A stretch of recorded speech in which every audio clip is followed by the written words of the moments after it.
सभी भक्तजनों को राधे राधे। कथा शुरू करने से पहले एक छोटी सी रिक्वेस्ट, अगर आपने मेरे चैनल को अभी तक सब्सक्राइब नहीं किया है तो प्लीज इसे सब्सक्राइब करें और वीडियो को ज्यादा से ज्यादा शेयर करें ताकि और लोग भी इस पुण्य कथा को सुनकर इसका लाभ ले सकें।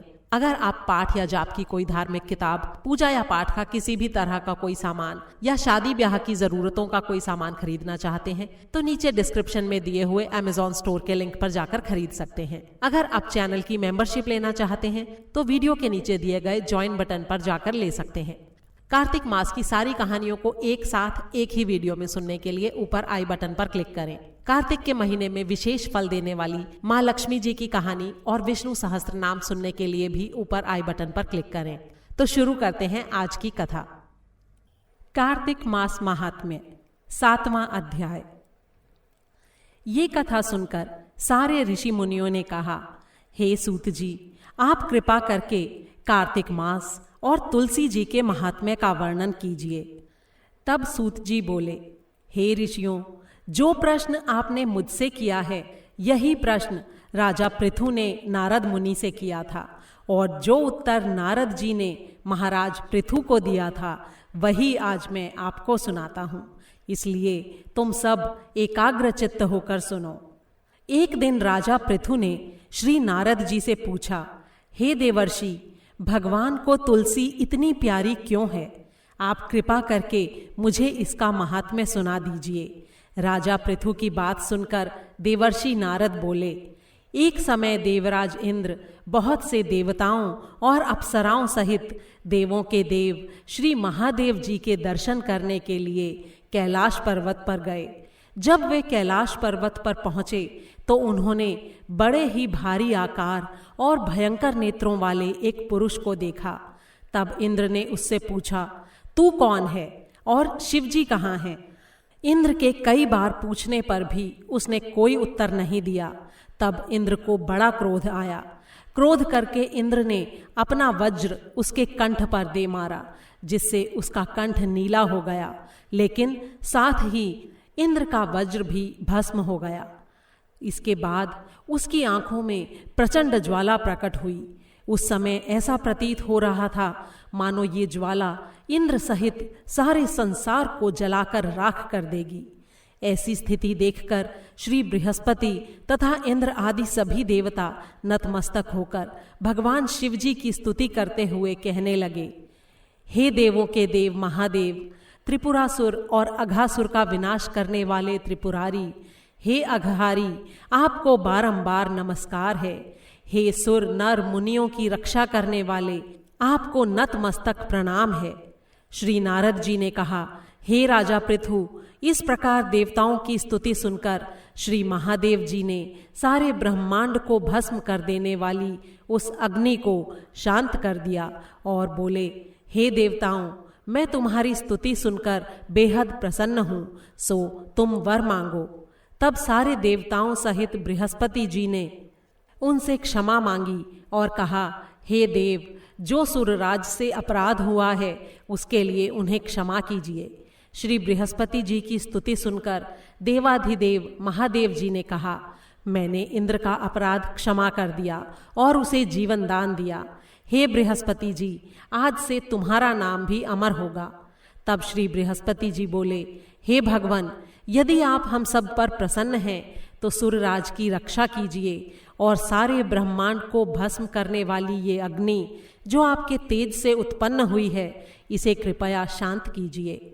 भगवान शंकर ने कहा, मेरे नेत्रों से निकला ये ज्वाला रूपी तेज अब वापस कैसे हो सकेगा, इसलिए अब हम इसे कहीं दूर फेंक देते हैं। ऐसा कहकर भगवान भूतेश्वर ने उस अग्नि को समुद्र में फेंक दिया। तब वो अग्नि गंगा के संगम पर गंगा सागर में जा गिरी और बालक का रूप धारण करके रोने लगी। उसके रोने की आवाज से पूरी पृथ्वी कांपने लगी और सातों द्वीप बहरे हो गए। ऐसा आश्चर्य देखकर और समुद्र की गोद में बालक को रोते देखकर ब्रह्मा जी आश्चर्य से पूछने लगे कि ये बालक किसका है। समुद्र ने उस बालक को बड़े ही आदर के साथ उठाकर ब्रह्मा जी की गोद में दे दिया और कहा कि ये मेरा पुत्र है जो गंगा से उत्पन्न हुआ है, अब आप इसका जात कर्म कराइए। उसी समय उस बालक ने ब्रह्मा जी की दाढ़ी को पकड़कर बड़े जोर से मरोड़ दिया, जिसके मरोड़ने से ब्रह्मा जी के नेत्रों में आंसू भर आए। किसी प्रकार से उन्होंने अपनी दाढ़ी छुड़ाई और कहा, इसने हमारी आंखों से जल निकाल दिया, इसलिए इसका नाम जलंधर होगा और ये शिवजी के अतिरिक्त संसार में और किसी के हाथ से नहीं मारा जा सकेगा। इसका कारण ये है कि ये शिवजी के अंश से ही उत्पन्न हुआ है। इतना सुनते ही वो बालक युवा हो गया। तब ब्रह्मा जी ने शुक्राचार्य को बुलाकर उसका राज्याभिषेक कराया और फिर ब्रह्मा जी अंतर्ध्यान हो गए। सिंधुराज ने कालनेमी की पुत्री वृंदा के साथ जलंधर का विवाह कर दिया। वृंदा अति सुंदरी थी और सारे ब्रह्मांड में प्रथम सती और पवित्र थी। ऐसी परम सुंदरी पत्नी पाकर जलंधर बेहद प्रसन्न था। वो बड़े ही आनंद से अपने दिन व्यतीत करने लगा। जब जलंधर घर में आता तो वृंदा अपने हाथों से उसे पंखा झलती, पाद्य, अर्घ्य और आचमन अर्पण करती। इस प्रकार वो अपने पति को नारायण समझकर उसकी सेवा किया करती थी।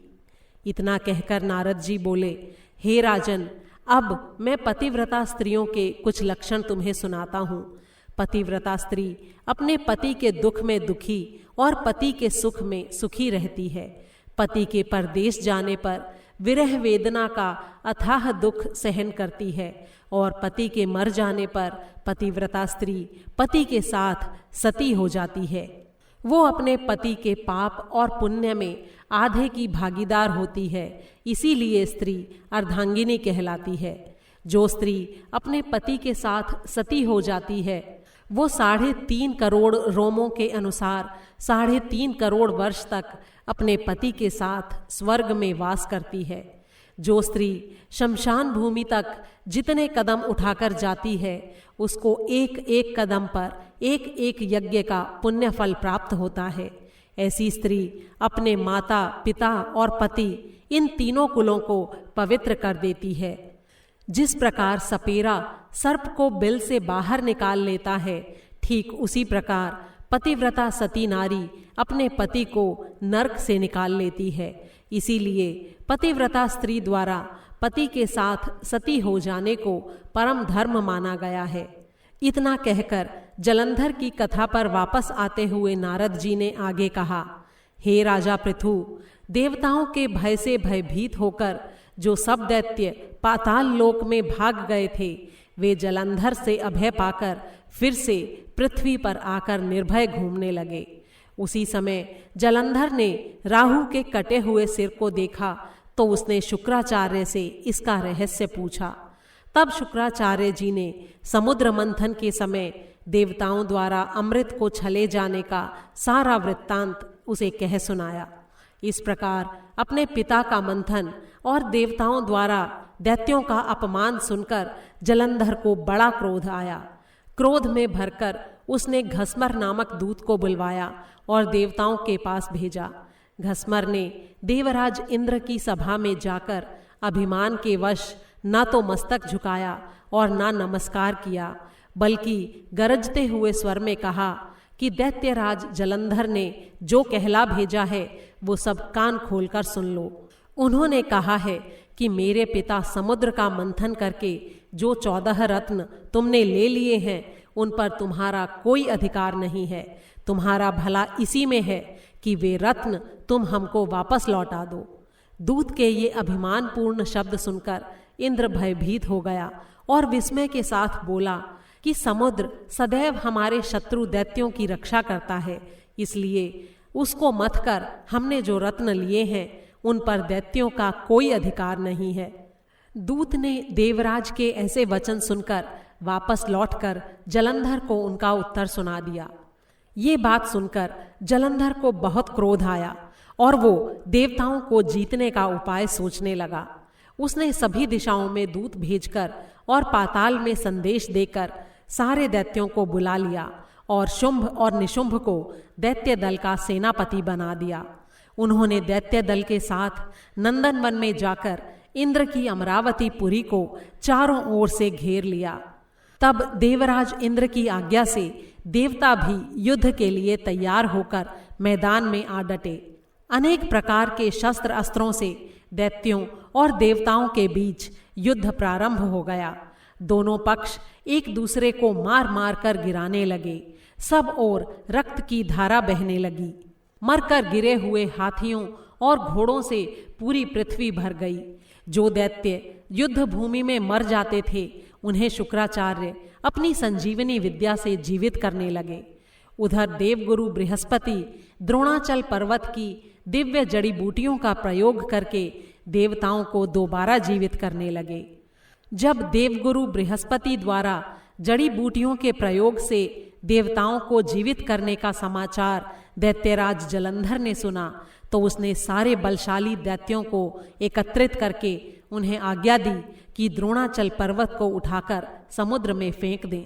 जलंधर की आज्ञा पाते ही दैत्यों ने द्रोणाचल पर्वत को उठाकर समुद्र में फेंक दिया और फिर से घोर युद्ध आरंभ कर दिया।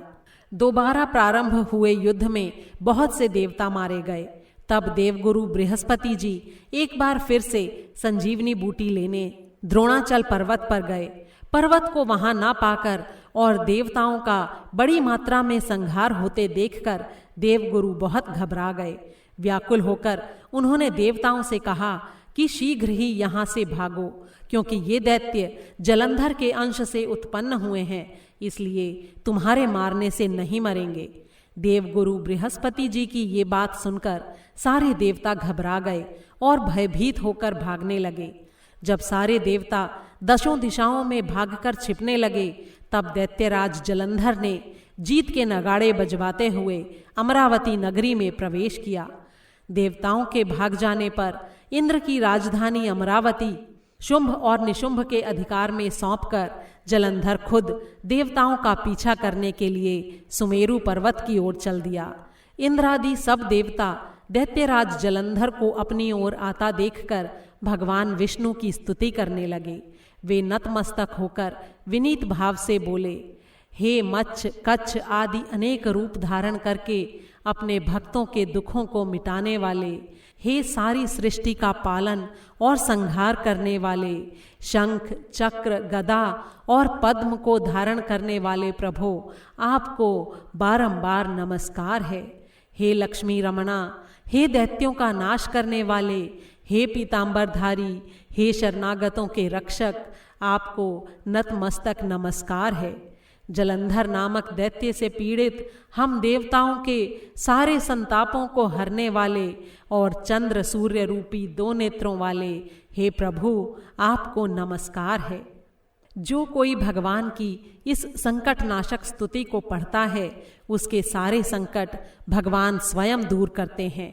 इसलिए हे राजा पृथु, भगवान देवताओं की इस स्तुति को सुनकर और उनके महान दुखों को देखकर शीघ्रता से उठकर गरुड़ पर सवार होकर वहां से जाने लगे। तब श्री महालक्ष्मी जी ने पूछा कि हे प्रभु, आप कहाँ जा रहे हैं? तब भगवान विष्णु ने उत्तर दिया कि तुम्हारे भाई जलंधर के भय से भयभीत और पीड़ित देवताओं की सहायता करने को जा रहा हूँ। प्रभु की ये बात सुनकर लक्ष्मी जी बोली, हे भगवान, मैं आपकी परम प्रिया हूँ, फिर आप मेरे भाई को कैसे मार सकते हैं? भगवान ने कहा, शंकर जी से उत्पन्न होने के कारण और ब्रह्मा जी के वचन के कारण हम जलंधर को कभी नहीं मारेंगे। लक्ष्मी जी को यूं समझाकर शंख चक्र और खड्ग लेकर भगवान विष्णु जलंधर से युद्ध करने के लिए युद्ध भूमि में पहुंचे। उस समय बहुत से दैत्य गरुड़ के पंखों के वेग से ही मारे गए। पवन से पीड़ित दैत्यों को देखकर जलंधर को बड़ा क्रोध आया और वो स्वयं भगवान विष्णु के सम्मुख युद्ध करने को आ गया। उस समय जलंधर और भगवान विष्णु में घोर युद्ध हुआ। बाणों से पूरा आकाश मानो ढक गया। भगवान विष्णु ने जलंधर के रथ का ध्वज, छत्र और बाण काट डाले और रथ के सारे घोड़ों को मार डाला। ये देखकर जलंधर ने गरुड़ के मस्तक पर गदा से वार किया, जिससे गरुड़ देव मूर्छित हो गए। तब भगवान विष्णु ने अपनी तलवार से जलंधर की गदा को काट दिया। इसके बाद जलंधर और भगवान के बीच कई वर्षों तक मल्ल युद्ध होता रहा।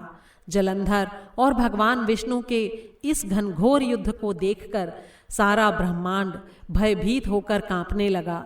अंत में भगवान विष्णु ने कहा, हे दैत्यराज, तुम्हारा और हमारा युद्ध ठीक नहीं, क्योंकि तुम लक्ष्मी जी के भाई हो। तब जलंधर ने कहा, यदि आप प्रसन्न हैं तो मैं आपसे ये वरदान मांगता हूँ कि आप लक्ष्मी और गरुड़ के सहित मेरे घर में ही निवास करें। ये सुनकर भगवान विष्णु लक्ष्मी जी और गरुड़ के सहित उसके यहाँ रहने का वचन देकर वहाँ से चले गए। तब सारे देवी देवताओं के स्थान पर दैत्यों की नियुक्ति करके जलंधर अपनी राजधानी में निवास करने लगा और देवताओं, गंधर्वों व किन्नरों आदि के पास जितने भी रत्न थे वे सब छीनकर उसने अपने अधिकार में कर लिए। निशुंभ को शासन करने के लिए पाताल में भेज दिया। वहां पहुंचकर निशुंभ ने शेष आदि नागों को अपने वश में कर लिया।